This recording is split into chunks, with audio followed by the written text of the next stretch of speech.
अब हम लोग रूल ऑफ इन्फ्रेंस पर ये सवाल लगा करके देखेंगे कैसे लगता है।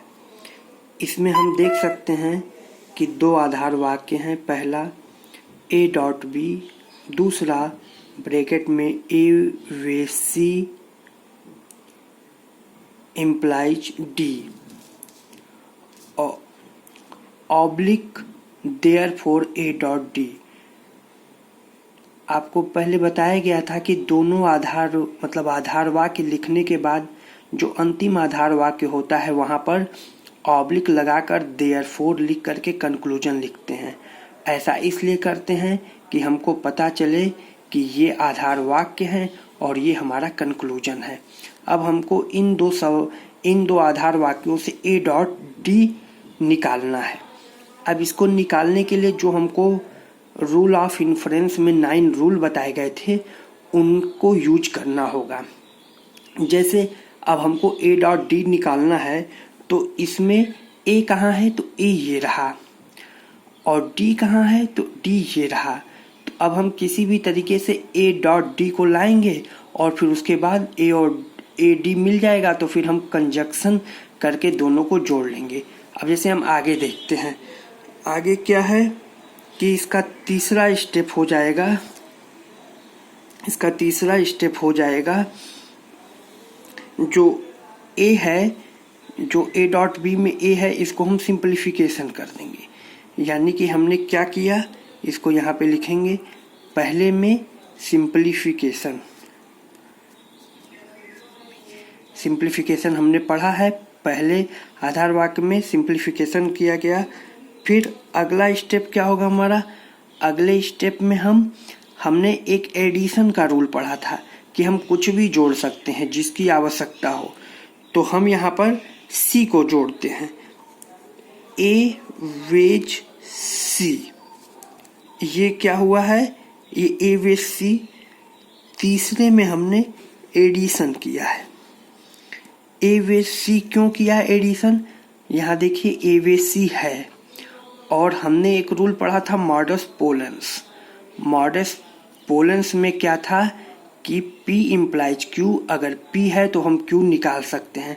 तो उसी तरह से ये सारा P है, एवेज C, और यहाँ पर ये P आ गया तो अब हम इस D को निकाल सकते हैं। तो पांचवा स्टेप हमारा हो जाएगा, यहाँ पे आ जाएगा D। और हमने किया क्या, ये हम यहाँ लिख देंगे कि दूसरे में और चौथे में हमने मॉडस पोलेंस लगाया है। इसको इसी तरह से लिखना है। फिर अगला स्टेप छठा, हमारे पास ए भी है और डी भी है। इन दोनों को एक हमारे पास रूल है कंजक्शन, उससे दोनों को कंजक्शन कर देंगे, ए डॉट डी। ये क्या हुआ, तीसरे स्टेप में और पांचवें स्टेप में कंजक्शन किया गया। इस तरह से ये हमारा सवाल लग गया। अब हम एक दूसरा सवाल लगाते हैं। इस दूसरे सवाल में भी हम देख सकते हैं कि दो आधार वाक्य हैं। पहला ब्रैकेट में ए वेज ई इम्प्लाइज एफ डॉट जी, दूसरा डी और फिर ऑब्लिक देयरफॉर एफ। इसमें एफ हमको लाना है, एफ हमारा कंक्लूजन है। फिर हम उन 9 रूलों का रूल ऑफ इन्फ्रेंस का यूज करके एफ को लाएंगे। अब हम देखेंगे कि एफ कहाँ है, एफ है यहाँ पे। इसको लाने के लिए हमको पहले ये लाना होगा। ठीक है, तो हमने पढ़ा है, हम यहाँ पे करते हैं। थर्ड स्टेप में हम क्या करते हैं कि ये डी है और डी में हम कुछ भी ऐड कर सकते हैं, तो डी वेज ई करते हैं। यानी कि दूसरे में एडिशन करने से क्या होगा, ये डी वेज ई और ये डी वेज ई मिल जाएगा। इस तरह से हम फिर यहाँ पे मॉडस पोलेंस लगा सकते हैं।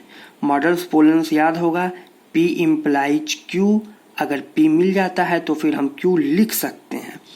तो उसी तरह यहाँ पे लगा देंगे मॉडस पोलेंस।